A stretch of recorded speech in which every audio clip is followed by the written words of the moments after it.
Kali ini kita sudah, banyak bahas tentang putar IEM ya. Pernah sekali kita bahas tentang headphone, tapi kali ini kita juga bakal bahas tentang headphone. Tapi bukan sembarang headphone. Headphone dari mana itu? Yaitu adalah headphone dari brand Moondrop.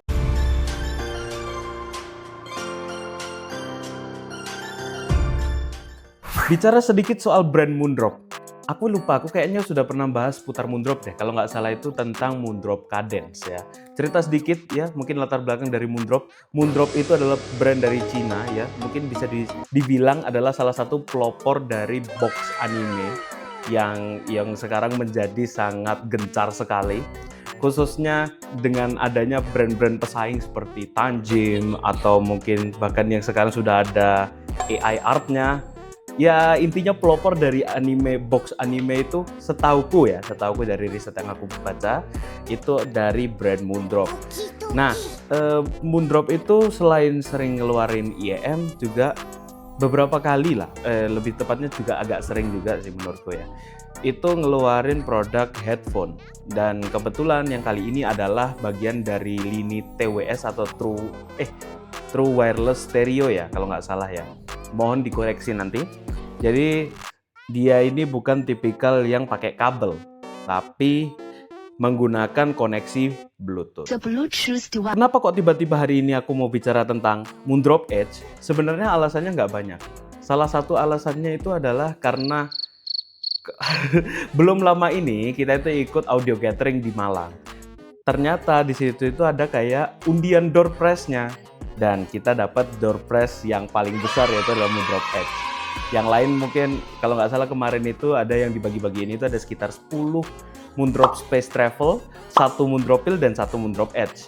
Nah, kebetulan ini hokinya kita sih, ini hoki undi-undiannya aja, gacanya lagi wangi. Kebetulan kemarin habis kalah gacha di Genshin.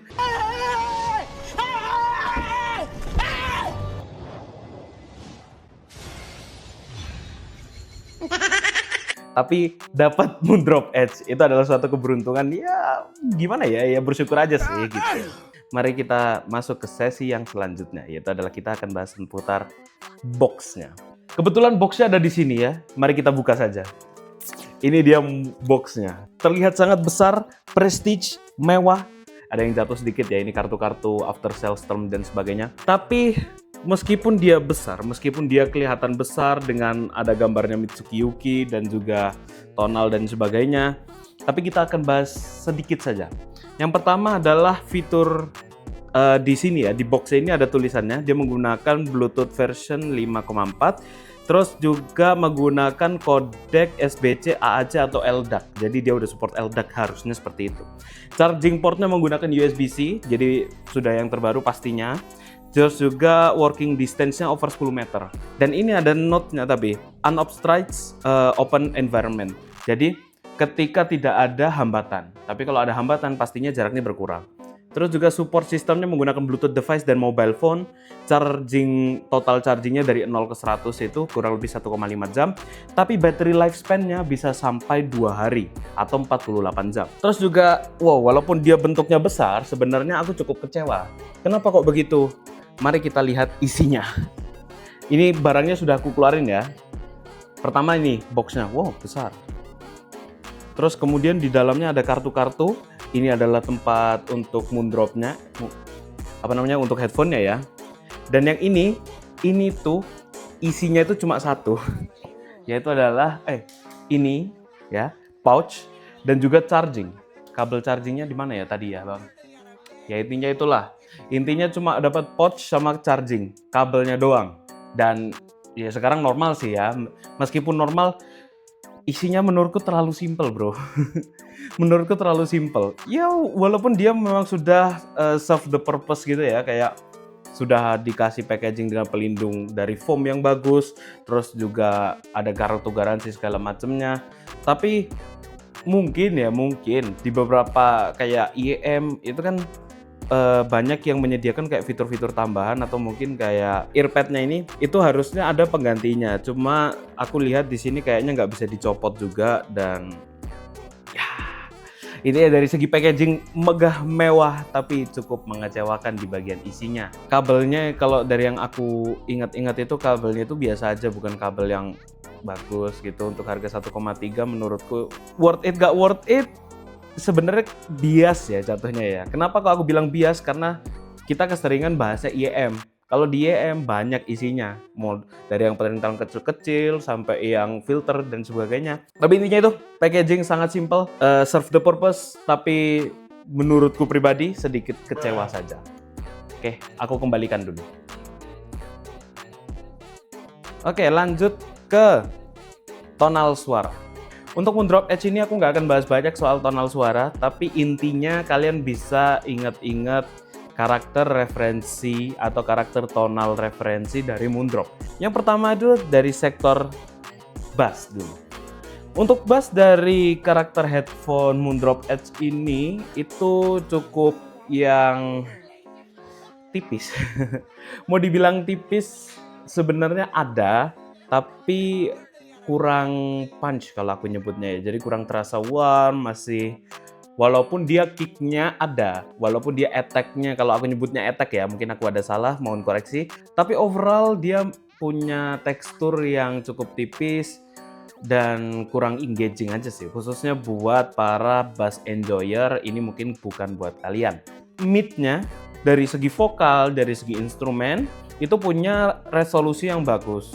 Cuma, ya lagi-lagi cuma nih, karakternya itu khususnya di vokal cewek bisa jadi agak sedikit shouty.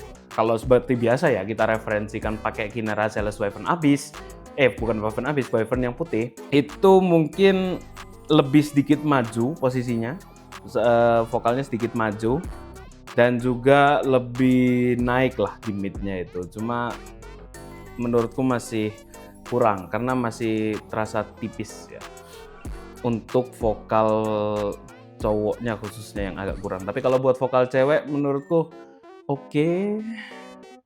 Ya gitu. Untuk treble-nya ini tuh bisa dibilang sparkling, cukup airy, cukup engaging, di kayak si balance-nya itu masih agak kerasa, cuma menurutku masih sedikit kurang. Dan aku tahu alasannya kenapa. Alasannya adalah karena ini kurang volume. Kenapa kok aku bilang kurang volume? Pertama begini, ini tuh punya driver yang cukup besar. Kalau misalnya dilihat di sini ya, ini harusnya drivernya cukup besar dibandingkan dengan headphone yang pernah kita bahas yang on ear itu dari Snow Sky. Ini drivernya lebih besar, tapi dia untuk powernya kecil. Jadi ketika kita coba dikonekin ke Bluetooth, ke HP, dan sudah dimaksimalin volumenya pun, itu kerasanya masih kurang. Jadi kayak powernya itu kurang. Dan karena dia nggak ada kabel, jadi kita nggak bisa ngedrive ini ke maksimum, drivernya ini ke maksimum potensinya. Itu sekian tentang feel dan tonalnya. Untuk fittingnya cukup ya, seperti fitting headphone pada umumnya. Mungkin ada beberapa yang kurang cocok karena bagian sininya memang kurang ngesil ya, kayak terlalu kaku lah kalau aku nyebutnya ya. Jadi kayak ketika dipakai begini, nah ini di sini tuh masih sedikit bocor, sedikit tapi nggak banyak kok. Cukup kita bahas tentang tonal, cukup kita bahas tentang feel-nya dan juga fittingnya. Mari kita bahas tentang apa sih fitur-fitur yang ditawarkan oleh Moondrop Edge ini sehingga dia bisa dihargai 1,3 juta. Menurutku fiturnya pun terbatas juga. Pertama, dia punya kekurangan yang cukup membuat ini menjadi kurang worth it untuk dibeli di harga 1,3 juta. Karena ini hanya menggunakan Bluetooth 5,4. Yang harusnya di zaman sekarang setahu saya sudah ada Bluetooth 6.0. Pertama itu. Yang kedua, fitur ANC-nya walaupun bagus, cukup membantu dalam mengurangi kayak ambience noise, masih sedikit bocor. Tapi nggak bocor-bocor banget kok. ANC-nya masih lumayan oke untuk ngurangin ambience, tapi nggak sebegitu oke untuk ngurangin kayak suara yang sedikit lebih keras. Yang kedua, fitur yang ditawarkan itu adalah fitur transparency mode. Transparency mode ini fungsinya supaya kalian itu nggak miss atau kalian itu masih bisa mendengar ada apa sih di luar itu, suara-suara di luar. Dan aku jujur pribadi aku nggak suka karena memang bukan pengguna transparansi noise, dan lebih enak daripada kalian pakai transparansi noise sekalian aja cari half in ear yang jadinya, atau earbud sekalian jadinya yang nggak sampai ngesil di kuping. Menurutku lebih enak itu daripada kalian harus pakai transparansi mode.